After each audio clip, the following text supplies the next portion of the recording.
വിഷയം Israel Iran യുദ്ധം. ഇവർ തമ്മിലുള്ള യുദ്ധം എനിക്ക് തോന്നുന്നു ഈ നൂറ്റാണ്ടിലൊന്നും അവസാനിക്കാൻ പോകുന്നില്ല. കാരണം ഇവർക്ക് ഇത് അവസാനിപ്പിക്കാനാണെങ്കിൽ ഇവർക്ക് എന്നേ ഇത് അവസാനിപ്പിക്കാമായിരുന്നു. ഇവരുടെ ആവശ്യങ്ങൾ എന്താണ്, ഇവരുടെ പ്രശ്നങ്ങൾ എന്നൊക്കെ ഇവർക്ക് പരസ്പരം ഒരു ചർച്ച നടത്തി ഇത് പരിഹരിക്കാമെന്നേ ഉള്ളായിരുന്നു. പക്ഷേ ഇവർക്കൊക്കെ വേണ്ടുന്നത് ഇവരുടെ രാജ്യങ്ങളിലെ സാധാരണക്കാരായിട്ടുള്ള ജനങ്ങളെ ഇല്ലായ്മ ചെയ്ത് കളയണം. അതാണ് ഇവർക്ക് വേണ്ടുന്നത്. കാരണം ഇപ്പം തന്നെ നോക്കിക്കേ, എത്ര സാധാരണക്കാരായിട്ടുള്ള ജനങ്ങളാണ് ഇതിൻ്റെ ഇടയിൽ കിടന്നിട്ട് മരണപ്പെട്ടു പോയിട്ടുള്ളത് അല്ലേ. അതുമാത്രമല്ല, പിഞ്ചു കുഞ്ഞുങ്ങളെ വരെയാണ് ഇവർ കൊന്നൊടുക്കിക്കൊണ്ടിരിക്കുന്നത് അല്ലേ. ഇപ്പം നമ്മൾ കണ്ടതാണ്, പെൺകുട്ടികൾ 10-100 പെൺകുട്ടികൾ പഠിക്കുന്ന സ്കൂളിൽ കൊണ്ടുപോയി ആക്രമണം നടത്തിയിട്ട് 100ഓളം 10-100 എന്ന് വെച്ച് കഴിഞ്ഞാൽ 100ഓളം കുട്ടികളെ ഇവർ കൊലയ്ക്ക് കൊടുത്തു. പെൺകുട്ടികളെ, പിഞ്ചു കുഞ്ഞുങ്ങളെ ആലോചിച്ച് നോക്കിക്കേ. അപ്പോൾ ഇവരെയൊക്കെ ഉദ്ദേശം എന്ന് വെച്ച് കഴിഞ്ഞാൽ ഇതിങ്ങനെ തുടർന്നുകൊണ്ടേ പോകണം. അവരെ സ്വന്തം രാജ്യത്തെ നശിപ്പിച്ച്, സ്വന്തം രാജ്യത്തെ ജനങ്ങളെ നശിപ്പിച്ച് ഇല്ലായ്മ ചെയ്യണം. അതാണ് ഇവരെ അജണ്ട എന്ന് വെച്ച് കഴിഞ്ഞാൽ. സ്വന്തം രാജ്യത്തെ ജനങ്ങളെയും അതുപോലെ ആ രാജ്യത്തെ സമ്പത്തിനെയും ആ രാജ്യത്തെയും സംരക്ഷിക്കുക എന്നുള്ളൊരു ലക്ഷ്യമാണെങ്കിൽ ഇവരിങ്ങനെ ചെയ്യുമോ? ഇല്ല, ഒരിക്കലും ചെയ്യത്തില്ല. അപ്പോൾ ഇതിനെ സപ്പോർട്ട് ചെയ്യുന്ന ആളുകളെയാണ് ആദ്യം സത്യം പറഞ്ഞു കഴിഞ്ഞാൽ ചാട്ടവാർ എടുത്ത് അടിക്കേണ്ടത് അല്ലേ. സാധാരണക്കാരായിട്ടുള്ള എന്തോരം ആളുകളാണ് ഇതിൻ്റെ ഇടയിൽ കിടന്ന് വീർപ്പ് മുട്ടുന്നത്. അത് ആ രാജ്യത്തുള്ള ആളുകൾ മാത്രമല്ല, മറ്റു രാജ്യങ്ങളിലുള്ള ആളുകൾക്കും മറ്റു രാജ്യങ്ങൾക്കും ഇത് ബാധകമാണ് അല്ലേ. എന്തോരം ആളുകളാണ് ഓരോ രാജ്യങ്ങളിൽ ജോലിക്കും മറ്റു ആവശ്യങ്ങൾക്കും പോയി കിടക്കുന്നത് അല്ലേ. ഇപ്പം തന്നെ ഈ ഒരു യുദ്ധവുമായിട്ട് ബന്ധപ്പെട്ട് ഇപ്പം തന്നെ മലയാളികൾ എത്ര മലയാളികളാണ് ഈ പറഞ്ഞുള്ള കഷ്ടപ്പാടുകൾ അനുഭവിക്കുന്നത്. ഇപ്പം വിദേശ രാജ്യങ്ങളിൽ കിടക്കുന്ന ഗൾഫ് മലയാളികൾ, പ്രവാസികളായിട്ടുള്ള ആളുകൾ ഓരോ നിമിഷവും അവരുടെ വീട്ടിലൊക്കെ ഭയമാണ്, പേടിച്ചാണ് അവർ ഉറങ്ങുന്നത്. അവരെ ഉമ്മയും ബാപ്പയും അതുപോലെ വൈഫും മക്കളും എല്ലാം പേടിച്ചാണ് ഇരിക്കുന്നത്. കാരണം തൻ്റെ ഭർത്താവിന് അല്ലെങ്കിൽ തൻ്റെ മക്കൾക്ക്, തൻ്റെ ഹസ്ബൻഡിന് അല്ലെങ്കിൽ തൻ്റെ മോനിക്ക്, തൻ്റെ മോക്ക് എന്തെങ്കിലും സംഭവിക്കുമോ എന്ന് വെച്ചാൽ അങ്ങനെ ഒരു പേടിച്ചൊരു അവസ്ഥയിലാണ് അവർ ഉറക്കം എണീക്കുന്നത് തന്നെ അല്ലേ. നല്ലൊരു വാർത്ത കേൾക്കണേ എന്ന് ആഗ്രഹിച്ചാണ് ഉറക്കം എണീക്കുന്നത് തന്നെ. കഴിഞ്ഞ ദിവസം വരെയും ലെബനനിൽ ഹിസ്ബുള്ള ശക്തമായിട്ടുള്ള ആക്രമണമാണ് അയച്ചു വിട്ടുകൊണ്ടിരുന്നത്. അതുമായിട്ട് ബന്ധപ്പെട്ട് ഇസ്രായേൽ ശക്തമായിട്ട് ഇപ്പോൾ തിരിച്ചടിക്കാൻ ഒരുങ്ങിയിരിക്കുകയാണ്.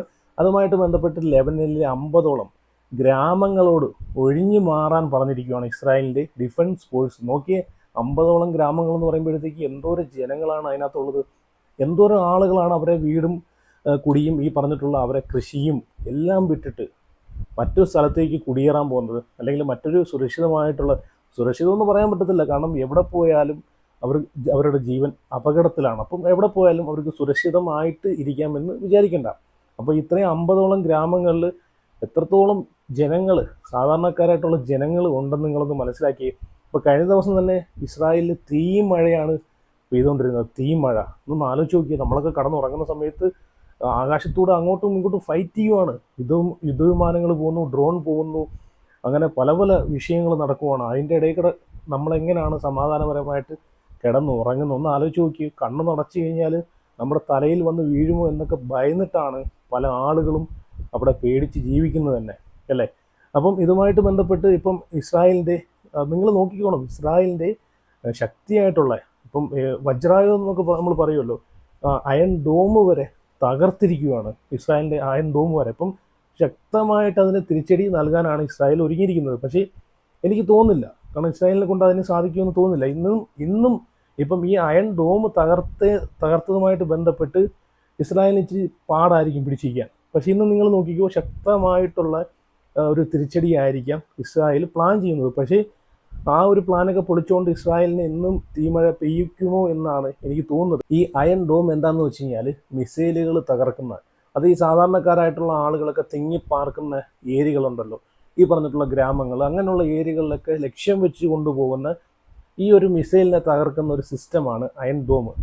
ഈ പറഞ്ഞിട്ടുള്ള ഇസ്രായേലിൻ്റെ അത് എനിക്കൊന്ന് മറ്റുള്ള രാജ്യങ്ങളിലേക്കാളും വെച്ച് നോക്കുവാണെങ്കിൽ ഏറ്റവും കൂടുതൽ ശക്തമായിട്ടുള്ള ഒരു അയൺ ഡോം സിസ്റ്റം തന്നെ പ്രവർത്തിക്കുന്നത് ഈ ഇസ്രായേലിലാണ്. അപ്പം നിങ്ങൾ നോക്കിക്കോണം, ഈ ഇസ്രായേലിൻ്റെ ഈ ഒരു അയൺ ഡോം ഇറാൻ തകർക്കണമെങ്കിൽ അപ്പോൾ എത്രത്തോളം ആക്രമണമായിരിക്കും അവിടെ നിന്ന് ഇങ്ങനെ തുടരെ നടത്തിക്കൊണ്ടിരുന്നത്. അപ്പോൾ എത്രമാത്രം ശക്തമായിട്ടുള്ള ആക്രമണമായിരിക്കും ഇറാൻ അവിടെ നിന്ന് തൊടുത്തുവിട്ടത്. അതുകൊണ്ടായിരിക്കുമല്ലോ ഈ പറഞ്ഞിട്ടുള്ള ഈ ഒരു സിസ്റ്റം ഇത്രയും ഈ ഒരു മിസൈൽ ഇപ്പം നമ്മൾ ഈ കാടുകളിലെ ഇടകളിലൊക്കെ താമസിക്കുന്ന ഒരു ഗ്രാമപ്രദേശങ്ങളുണ്ടല്ലോ, ആ ഒരു ഗ്രാമപ്രദേശത്തിലെ സാധാരണക്കാരായിട്ടുള്ള ആളുകളൊക്കെ ഒരുപാട് താമസിക്കുന്ന ഏരിയ ഉണ്ട്, ഗ്രാമങ്ങൾ. അതാണ് ഇപ്പം ലെബനനിലെ 50ഓളം ഗ്രാമങ്ങളോട് ഒഴിഞ്ഞു മാറാൻ, 50ഓളം ഗ്രാമങ്ങളിലുള്ള ആളുകളോട് ഒഴിഞ്ഞു മാറാൻ ഈ പറഞ്ഞിട്ടുള്ള ഇസ്രായേലിൻ്റെ ഡിഫൻസ് ഫോഴ്സ് അറിയിച്ചിട്ടുള്ളത്. കാരണം ഇനിയിപ്പോൾ ഇവർക്ക് തടുക്കാനെ കൊണ്ട് ഈ ഒരു സിസ്റ്റം ഇല്ല, ഈ ഒരു അയൺ ഡോം സിസ്റ്റം ഇല്ല. ആ സിസ്റ്റം ഇല്ലാത്ത സ്ഥിതിക്ക് എപ്പം വേണമെങ്കിലും ഈ മിസൈൽ അവരെ തലയിൽ വന്ന് വീഴാം, അവർ ആ ഗ്രാമം തന്നെ നശിപ്പിച്ചേക്കാം.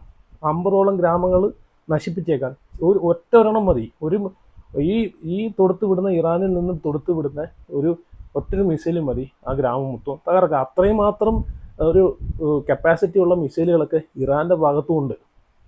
അപ്പം ഇറാൻ കഴിഞ്ഞ ദിവസം ഇതുമായിട്ട് ബന്ധപ്പെട്ട് അവിടെ മഴയാണ് പെയ്ച്ചെന്നാണ് പറയുന്നത് ഇസ്രായേലിൽ. അപ്പം ഈ ഒരു സിസ്റ്റം തകർക്കാനും മാത്രം ഇറാൻ്റെ പക്കലുള്ള ആ ഒരു മിസൈലുകളെ ഇത് ശക്തി നിങ്ങൾ നോക്കിക്കോണം അല്ലേ. അപ്പം ഈ ഒരു സിസ്റ്റം എന്ന് വെച്ച് കഴിഞ്ഞാൽ ഇസ്രായേലിന് മാത്രം അവകാശപ്പെടുന്ന ഇസ്രായേലിൻ്റെ ഒരു വജ്രായുധം തന്നെയായിരുന്നു ഇത്. ഇതിനെ ഇസ്രായേലിൻ്റെ ഇരുമ്പ് താഴികക്കുടം എന്നാണ് പറയുന്നത്. എനിക്ക് തോന്നുന്നു ഈ രാജ്യങ്ങളിലേക്ക് വെച്ച് എടുത്തു നോക്കുവാണെങ്കിൽ ഏറ്റവും കൂടുതൽ പവർഫുൾ ആയിട്ടുള്ള, ശക്തിയായിട്ടുള്ള ഈ പറഞ്ഞിട്ടുള്ള അയൺ ഡോം ഉള്ളത് ഇസ്രായേലിന് മാത്രമാണ്. ഇസ്രായേലിന് മാത്രമേ അത് അവകാശപ്പെടാൻ സാധിക്കത്തുള്ളൂ. അപ്പോൾ എന്തായാലും ആ ഒരു വാർത്ത ഞാൻ അവിടെ ഒന്ന് വെച്ച് തരാം. ഇപ്പം ഈ ലെബനനിൽ ഹിസ്ബുള്ള ആക്രമണവുമായിട്ട് ബന്ധപ്പെട്ട് ഇസ്രായേൽ തിരിച്ചടിക്കാൻ പോകുന്നുണ്ടല്ലോ. അപ്പോൾ അതുമായിട്ട് 50ഓളം വീടുകളല്ല, ഗ്രാമങ്ങൾ, 50ഓളം ഗ്രാമങ്ങളിൽ ഒരുപാട് ആളുകളുണ്ട്, സാധാരണക്കാരായിട്ടുള്ള ആളുകളുണ്ട്. അപ്പോൾ അവരെയൊക്കെ ഒഴിപ്പിക്കാനുള്ള പരിപാടിയാണ് ഇപ്പം ഈ പറഞ്ഞിട്ടുള്ള ഇസ്രായേലിൻ്റെ ഡിഫൻസ് ഫോഴ്സ് അവിടെ നടത്തിക്കൊണ്ടിരിക്കുന്നത്. അപ്പോൾ അതുമായിട്ട് ബന്ധപ്പെട്ട് ഞാൻ ഇവിടെ ഒരു വാർത്ത വെച്ച് തരാം, നിങ്ങളൊന്ന് കണ്ടു നോക്കേ. ഇസ്രായേൽ ലെബനനിലെ 50ഓളം ഗ്രാമങ്ങൾ ഒഴിയാൻ നിർദ്ദേശം നൽകിയിരിക്കുകയാണ്. ജോമി അലക്സാണ്ടർ വിശദാംശങ്ങളുമായി ചേർന്നു. ജോമി, ഇപ്പോൾ ലെബനനിൽ നിന്ന് ഹിസ്ബുള്ളയുടെ ആക്രമണം ഇസ്രായേൽ കേന്ദ്രീകരിച്ചുണ്ടായി. ഇറാന്റെ പ്രോക്സിയാണ് ഹിസ്ബുള്ള. അപ്പോൾ അതിന് ശക്തമായ തിരിച്ചടി ഉണ്ടാകുമെന്ന സൂചനയാണോ ഇപ്പോൾ ഇസ്രായേൽ നൽകുന്നത്? അഞ്ജിത, തീർച്ചയായിട്ടും ഇസ്രായേൽ ഇറാൻ യുദ്ധം തുടങ്ങിയ അതേ മണിക്കൂറുകളിൽ തന്നെ നമ്മൾ കരുതിയിരുന്നതാണ്. തീർച്ചയായിട്ടും ഇത്തരത്തിൽ ലെബനനിൽ നിന്ന് ഹിസ്ബുള്ളയുടെ ഭാഗത്തു നിന്നുള്ള ഒരു ആക്രമണം ഇസ്രായേലിന് നേരെ ഉണ്ടാകാനുള്ള എല്ലാ സാധ്യതകളുമുണ്ടെന്ന് ചരിത്രത്തിൽ പലപ്പോഴായിട്ട് അങ്ങനെ സംഭവിച്ചിട്ടുള്ളതാണ്. ഹിസ്ബുള്ളയും ഹൂതികളും, പ്രത്യേകിച്ച് ഹിസ്ബുള്ളയും ഹമാസും പ്രത്യേകിച്ച് ഇസ്രായേലിനെതിരെ തുടർച്ചയായിട്ടുള്ള ആക്രമണങ്ങൾ എപ്പോഴും ഉണ്ടായിട്ടുണ്ട് എന്നുള്ളതാണ്. എന്നാൽ ഒരു വർഷത്തെ ഇടവേളയ്ക്ക് ശേഷമാണ് ഇപ്പോൾ ഹിസ്ബുള്ള ആദ്യം ഈ കഴിഞ്ഞ രാത്രി ഏകദേശം പുലർച്ചെ സമയത്ത് ഹിസ്ബുള്ള ലെബനനിൽ നിന്നും ഷെല്ലാക്രമണവും മിസൈൽ ആക്രമണവും ഒക്കെ ഇസ്രായേലിലേക്ക് തൊടുത്തുവിട്ടത്. അതിനുള്ള ഒരു പ്രത്യാക്രമണം എന്ന നിലയിൽ ഇസ്രായേൽ കനത്ത രീതിയിൽ തിരിച്ചടിച്ചു എന്നുള്ളതാണ് വ്യക്തമാകുന്നത്. ലെബനൻ തലസ്ഥാനമായ ബെയ്റൂട്ടിന് തെക്ക് വശത്തുള്ള ദഹിയ മേഖലയിലേക്ക് വലിയ രീതിയിലുള്ള രൂക്ഷമായിട്ടുള്ള ആക്രമണം ഇസ്രായേലിന്റെ ഭാഗത്ത് നിന്ന് ഉണ്ടായിരിക്കുന്നു എന്നുള്ളതാണ് ഇപ്പോൾ വ്യക്തമാക്കിയിട്ടുള്ളത്. ഹിസ്ബുള്ളയുടെ നേതാക്കളടക്കം കൊല്ലപ്പെട്ടു എന്നുള്ള കാര്യവും IDF ഇസ്രായേൽ ഡിഫൻസ് ഫോഴ്സ് വ്യക്തമാക്കിയിട്ടുണ്ട്. ഈ മേഖലയിൽ നിന്ന് ജനങ്ങൾ ഒഴിയണം, ഏതാണ്ട് 50ഓളം ഗ്രാമങ്ങളിൽ നിന്ന് ജനങ്ങൾ ഒഴിഞ്ഞു മാറണം എന്നുള്ള രീതിയിലുള്ള ഒരു നിർദ്ദേശവും ഇപ്പോൾ ഇസ്രായേൽ ഡിഫൻസ് ഫോഴ്സ് പുറപ്പെടുവിച്ചിട്ടുണ്ട്. അതിനർത്ഥം ആക്രമണം കൂടുതൽ രൂക്ഷമാക്കും എന്നുള്ള ഒരു മുന്നറിയിപ്പ് തന്നെയാണ്. കണ്ടില്ലേ, ഇവരെ ഒഴിപ്പിക്കാൻ തന്നെ മെയിനായിട്ടുള്ള കാരണം എന്ന് വെച്ച് കഴിഞ്ഞാൽ ആദ്യം പറഞ്ഞ പോലെ ഇവരെ ഒഴിപ്പിച്ചില്ലെങ്കിൽ, കാരണം ഈ ഗ്രാമങ്ങളിലേക്ക് തുളച്ച് കയറിപ്പോകാനുള്ള റോക്കറ്റുകൾ, സാധാരണക്കാരെ മാത്രം ലക്ഷ്യം വെച്ച് മാത്രം പോകാനുള്ള റോക്കറ്റുകളെ അടിച്ചിടാനുള്ള ഈ ഒരു സിസ്റ്റം, ആ ഒരു സിസ്റ്റം ഈ പറഞ്ഞിട്ടുള്ള ഇറാൻ തകർത്തിരിക്കുകയാണ്. അതുകൊണ്ട് ഇനി ഇവർക്ക് ഇതുപോലുള്ള സാധാരണക്കാർ തിങ്ങി നിറഞ്ഞ് താമസിക്കുന്ന ഗ്രാമങ്ങളെ സുരക്ഷിതമാക്കുക, ആ ഗ്രാമങ്ങളിൽ ചെന്നിട്ട് അവരെ ഒഴിപ്പിക്കുക, അത് മാത്രമേ ഇനി ഇവർക്കുള്ളൊരു പോംവഴിയുള്ളൂ. അത് ഏത് സ്ഥലത്ത് ചെന്നാലും എവിടെ കൊണ്ട് സുരക്ഷിതമായിട്ട് ഒളിപ്പിച്ച് വെച്ചാലും ഇനി ഈ പറഞ്ഞിട്ടുള്ള ഈ ഒരു മിസൈൽ വന്ന്, നമുക്കറിയാമല്ലോ, ഒരു മിസൈൽ ടാർഗറ്റ് വെച്ച് കഴിഞ്ഞാൽ കറക്റ്റ് ആ ഭാഗത്ത് തന്നെ ഒരു മിനിറ്റുകൾക്ക് ഒരു വ്യത്യാസമില്ലാതെ മിനിറ്റുകൾ കൊണ്ടാണ് ആ ഒരു ടാർഗറ്റ് അവിടെ പോയിട്ട് തകർക്കുന്നത്. അപ്പോൾ അത് തകർക്കാൻ ഇവരുടെ കയ്യിൽ ഈ പറഞ്ഞിട്ടുള്ള ഈ അയൺ ഡോം ഇല്ലാത്തത് വൻ പരാജയമായി ഈ ഒരു യുദ്ധത്തിൽ ഇവർക്കൊരു വൻ തിരിച്ചടി തന്നെ ആയിരിക്കും എന്നതിൽ യാതൊരു സംശയമില്ല. അപ്പം ഇതിനകത്തൊക്കെ ഇടപെട്ട് ഈ സാധാരണക്കാരായിട്ടുള്ള ഒരുപാട് ആളുകൾ, ആ നാട്ടിലുള്ള, ആ രാജ്യത്തുള്ള ആളുകൾ, മറ്റുള്ള രാജ്യങ്ങളിലുള്ള ആളുകൾ, അവരൊക്കെയാണ് ഒരുപാട് ബുദ്ധിമുട്ടുകളൊക്കെ അനുഭവിക്കുന്നത്. ഇപ്പം തന്നെ കഴിഞ്ഞ ദിവസം ഇതൊക്കെ ആഘോഷിക്കുന്ന ഒരുപാട് പ്രവാസി മലയാളികളെ ഞാൻ കണ്ടു. അത് എന്നുവെച്ചാൽ ഇവർ ആകാശത്തോടുകൂടിയുള്ള ഈ പറഞ്ഞിട്ടുള്ള ഡ്രോണുകൾ തമ്മിലുള്ള ഫൈറ്റിങ്ങും അതുപോലെ മിസൈലുകൾ തകർക്കുന്നതുമായിട്ട് ബന്ധപ്പെട്ട ഇതൊക്കെ വീഡിയോ എടുത്ത് അല്ലെങ്കിൽ ആ ടെറസിൻ്റെ മണ്ടയിലൊക്കെ കയറി നിന്ന് അത് വീഡിയോ ഷൂട്ട് ചെയ്ത് ആഘോഷമാക്കുന്ന ഒരുപാട് മലയാളികൾ ഞാൻ കണ്ടു. അപ്പോൾ ഇപ്പം തന്നെ ഇപ്പം ഗൾഫ് രാജ്യങ്ങളിൽ നിന്ന് തന്നെ ഒരുപാട് ബ്ലോഗേഴ്സും ഈ ഇൻഫ്ലുവൻസർ എന്നൊക്കെ പറയുന്ന ഒരുപാട് ടീമുകളൊക്കെ ഒരുപാട് വാർത്തകളൊക്കെ പടച്ചു വിടുന്നുണ്ട്. ഇവിടെയൊന്നും ഒരു കുഴപ്പമില്ല, ഇവിടെയൊക്കെ സേഫാണ് എന്നൊക്കെ പറഞ്ഞിട്ട് പ്രചരിപ്പിക്കുന്ന ആളുകളുണ്ട്. അപ്പോൾ അവരോടൊക്കെ അവർ സത്യം പറഞ്ഞാൽ അവരൊക്കെ എന്താണ് ചെയ്യുന്നത്, എന്താണ് കാണിക്കുന്നത്? ഇത്രയും ഒരു വിഷയം നടക്കുമ്പോഴത്തേക്ക് ഇവരിങ്ങനെ സോഷ്യൽ മീഡിയയിലൂടെ വന്നിരുന്നിട്ട് ഇവിടെ ഒന്നും ഒരു കുഴപ്പമില്ല, എല്ലാവരും കള്ളവാർത്തയാണ് കൊടുക്കുന്നത്, എല്ലാവരും മറ്റേതാണ് മറിച്ചതാണ് പറയുന്നത്, നിങ്ങൾ ഇറങ്ങി പുറത്തോട്ട് നടന്നോ, നിങ്ങൾ ഇറങ്ങി അങ്ങോട്ട് വെക്കൂ എന്നൊക്കെയാണ് പറയുന്നത്. ഇവിടെ എനിക്ക് തോന്നുന്നു 1-2 ഗൾഫ് രാജ്യങ്ങൾ താക്കീതായിട്ട് തന്നെ പറഞ്ഞിട്ടുണ്ട്, നിങ്ങൾക്ക് അത്രയ്ക്കും ആവശ്യമുണ്ടെങ്കിൽ മാത്രമേ പുറത്തോട്ട് ഇറങ്ങാവൂ എന്ന് പറഞ്ഞിട്ടുണ്ട്. ഇപ്പം തന്നെ ഞാൻ ഇവിടെ ഒരു വീഡിയോ വെച്ച് തരാം, നിങ്ങളൊന്ന് കണ്ടു നോക്കി. ഈ വീഡിയോ ഷൂട്ട് ചെയ്യാനും കൊണ്ട് ഒരു മലയാളി ഒരു ടെറസിൻ്റെ മണ്ടയിൽ കയറിയോ അല്ലെങ്കിൽ പുറത്തങ്ങാണ്ട് നിൽക്കുന്ന സമയത്താണ് ഒരു തൃശ്ശൂരുള്ളൊരു മലയാളി, ആ മലയാളിയുടെ ദേഹത്തേക്ക് ആ മിസൈലിൻ്റെ ഒരു പകുതി ഭാഗം, അവിടുന്ന് പൊട്ടിയ മിസൈലിൻ്റെ ഒരു പകുതി ഭാഗം, റോക്കറ്റിൻ്റെ പകുതി ഭാഗം തെറിച്ച് വന്ന് വീണിട്ട് ഗുരുതരമായിട്ട് പുള്ളിക്ക് പരിക്കേൽക്കുകയും ഒരു കാല് നഷ്ടപ്പെടുകയും ചെയ്തിട്ടുണ്ടായിരുന്നു. അപ്പോൾ ഇതൊക്കെ വെറും ഒരു വലിയൊരു ചീള് കേസെന്ന് പറഞ്ഞ് നടക്കുന്ന കുറേ ആളുകളുണ്ട്. നിങ്ങളെ ജീവൻ സേഫ് ആക്കണമെങ്കിൽ നിങ്ങൾ ഈ പറഞ്ഞിട്ടുള്ള ഒരു കുഴപ്പവുമില്ല എന്നൊക്കെ പറഞ്ഞ് ആളുകൾ പരത്തുന്ന വീഡിയോസ് കണ്ടിട്ട് ഇതുപോലെ ഇറങ്ങി അവിടെ ഇവിടെയും പോയി അല്ലെങ്കിൽ ഈ പ്രശ്നങ്ങൾ നടക്കുന്ന ഏരിയ ചെന്നിട്ട് വീഡിയോ ഷൂട്ട് ചെയ്യാനും ഫോട്ടോ എടുക്കാനും നിന്ന് കഴിഞ്ഞാൽ അത് നിങ്ങളുടെ ജീവന് തന്നെയാണ് ആപത്ത്. അതാണ് നിങ്ങൾ മനസ്സിലാക്കുക. എന്തായാലും ഞാനൊരു ചെറിയൊരു വീഡിയോ ഇവിടെ വെച്ച് തരാം, നിങ്ങളൊന്ന് കണ്ടു നോക്കേ.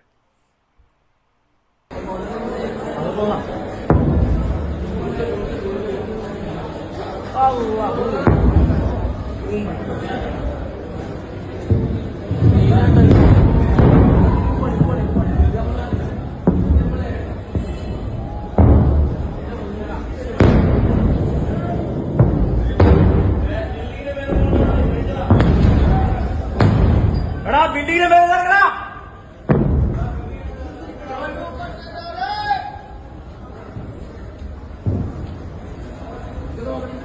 വേലക്കാരിലോ പോയിട്ട് താഴ്ന്നാ മതി, വേലക്കാരിലോ പോയിട്ട് താഴ്ന്നാ മതി. കണ്ടല്ലോ, ഇതൊക്കെ ഒരു രസമായിട്ടാണ് കുറേ ആളുകൾ ഇതൊക്കെ കാണുന്നത് തന്നെ. എന്തോ ഒരു സിനിമ കാണുന്ന ഒരു രീതിയിലൂടെയാണ്. എത്ര ആളുകൾ ജീവന് വേണ്ടിയിട്ട് അവിടെ കിടന്ന് യാചിക്കുവാണ്, ജീവന് വേണ്ടിയിട്ട് കിടന്ന് നെട്ടോട്ടം ഓടുകയാണ് അല്ലേ. അപ്പോൾ ഇതുമായിട്ട് ഞാൻ പറഞ്ഞല്ലോ, നേരത്തെ പറഞ്ഞല്ലോ, ഒരു മലയാളി ഇതുപോലെ ഷൂട്ട് ചെയ്യാനെ കൊണ്ട് വെളിയിൽ ഇറങ്ങുന്ന സമയത്ത് ആ ഒരു റോക്കറ്റിൻ്റെ ആ ഒരു ചെറിയൊരു ഭാഗം കൊണ്ട് വന്ന് വീണിട്ട് ആ പുള്ളിയുടെ കാലൊക്കെ നഷ്ടപ്പെടുകയൊക്കെ തൃശ്ശൂർ സ്വദേശിയാണ്. അപ്പം നിങ്ങളെ ജീവൻ സേഫാക്കാൻ നോക്കുക. ഇതുപോലുള്ള ആളുകളൊക്കെ പറയുന്നത് കേട്ടിട്ട് ഒരു കുഴപ്പമില്ലെന്നൊക്കെ പറയുന്നത് കേട്ടിട്ട് അവിടെ ഇവിടെ ഇറങ്ങിപ്പോയിട്ട് ഇതൊക്കെ ഒരു യുദ്ധമൊക്കെ ഒരു ആഘോഷമാക്കി കൊണ്ട് പോകാൻ ശ്രമിക്കാതെ അവർക്കൊക്കെ വേണ്ടിയിട്ട് പ്രാർത്ഥിക്കാൻ ശ്രമിക്കുക. അതാണ് നിങ്ങൾ ചെയ്യേണ്ടത്. അല്ലാതെ നിങ്ങളെപ്പോലുള്ള ആളുകളെയൊക്കെ പ്രതീക്ഷിച്ച് ഒരുപാട് ആളുകൾ, ഒരുപാട് ഉമ്മമാർ, ഒരുപാട് ബാപ്പന്മാർ ഈ നമ്മുടെ നാട്ടിലൊക്കെ ഉണ്ടല്ലേ. ഒരുപാട് മക്കളുമാർ ഈ പറഞ്ഞിട്ടുള്ള പ്രവാസ ലോകത്തേക്ക് പോകുന്നുണ്ട്. അതുപോലെ സാധാരണക്കാരായിട്ട് ഒരുപാട് ആളുകൾ വിദേശത്തും ഈ പറഞ്ഞിട്ടുള്ള രാജ്യങ്ങളിലൊക്കെ ജോലി ചെയ്യുന്നുണ്ട്. അപ്പോൾ അവരെയൊക്കെ ഓർത്തിട്ട് ഓരോ ദിവസവും കണ്ണിൽ എണ്ണ ഒഴിച്ച് അല്ലെങ്കിൽ പേടിച്ച് കഴിയുന്ന ഒരുപാട് കുടുംബക്കാർ നമ്മളെ നാട്ടിലുണ്ട്. അപ്പോൾ അതും കൂടെയൊക്കെ നിങ്ങളൊന്ന് മനസ്സിലാക്കുക. അപ്പോൾ എന്തായാലും ഈ ഇസ്രായേൽ അല്ലെങ്കിൽ ഇറാഖ് ഇവർ തമ്മിലുള്ള യുദ്ധം ഇവിടെയൊന്നും അവസാനിക്കാൻ പോകുന്നില്ല. ഇതൊക്കെ ഈ രാജ്യവും അതുപോലെ ഈ രാജ്യത്തുള്ള ജനങ്ങളെയെല്ലാം നശിപ്പിച്ച് നാരായണക്കല്ലാക്കിയിട്ട് മാത്രമേ ഈ യുദ്ധം ഇവിടെ അവസാനിക്കൂ എന്ന് എനിക്ക് തോന്നുന്നത്. അല്ലെങ്കിൽ ഇത് അവസാനിപ്പിക്കാമെങ്കിൽ ഇവർക്ക് എന്നേ ഇത് അവസാനിപ്പിക്കാമായിരുന്നു.